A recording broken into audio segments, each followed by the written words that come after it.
사무엘하 17장 18절과 19절을 같이 보시겠습니다. 한 청년이 그들을 보고 압살롬에게 알린지라 그 두 사람이 빨리 달려서 바울임 어떤 사람의 집으로 들어가서 그의 뜰에 있는 우물 속으로 내려가니 그 집 여인이 덮을 것을 가져다가 우물 아기를 덮고 찌은 곡식을 그 위에 널매 전혀 알지 못하더라. 아멘.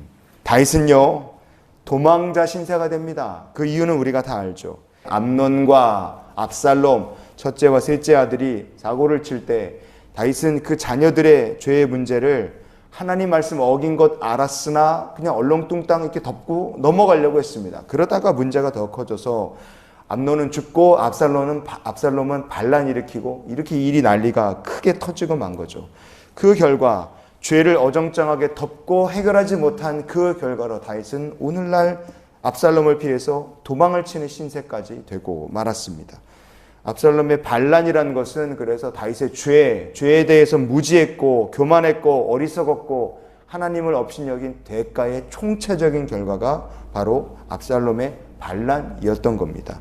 오늘 말씀을 보면 그렇게 다 책임은 어찌 보면 다윗의 것인데 참 신기하게도 다윗이라는 사람에게 나타나 돕는 사람들이 계속 있는 것을 우리가 사무엘하 17장을 통해 볼 수 있습니다. 희한하게도 누군가가 나타나서 다윗을 계속 돕고 또 돕는 거예요.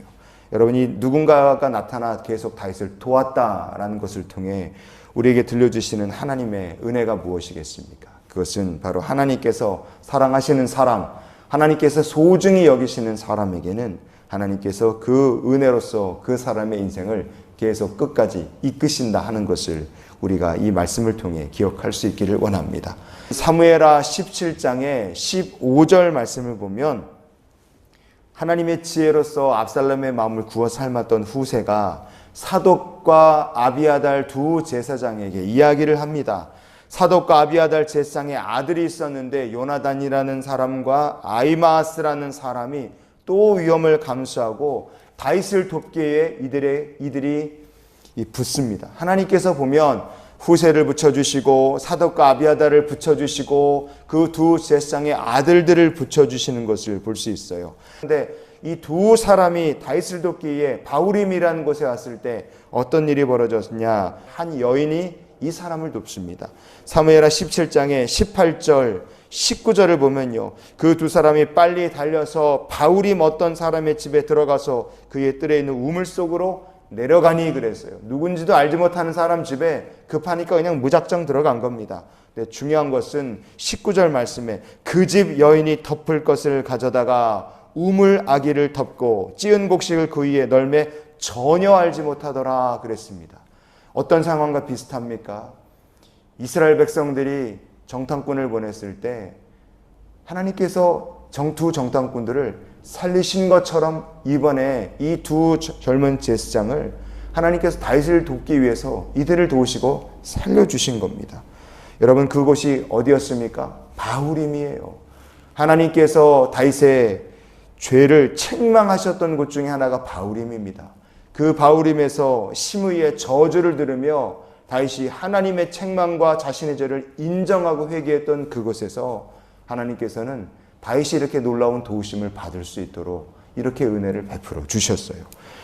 그 이름도 알지 못하는 사람들의 도우심을 받아서 두 젊은 제사장이 강을 건너고 마침내 마하나임에 도착합니다. 거기서 또다시 하나님의 도우시는 손길을 다윗이 만나게 됩니다. 이렇게 돕고 또 돕는 손길들이 더해져서 다윗은 마침내 회복하고 압살롬을 무찌를 수 있는 기회를 얻게 됩니다.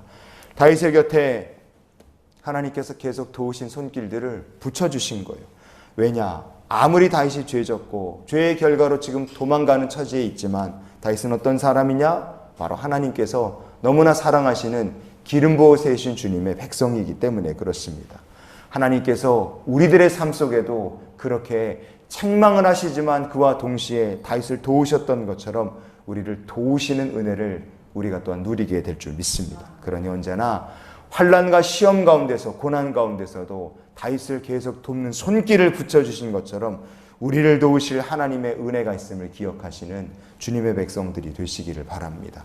하지만 아이도벨은 어땠느냐? 아이도벨 같은 사람, 압살롬 같은 사람들, 똑똑한 사람들이었죠. 지혜로운 사람들이고 그 옆에 도울 만한 사람도 많이 있었습니다. 그러나 사람은 많이 있었을지 모르지만 되는 일이 없었어요. 돕는 손길들을 하나님께서 자꾸 빼버리셨기 때문에 그렇습니다.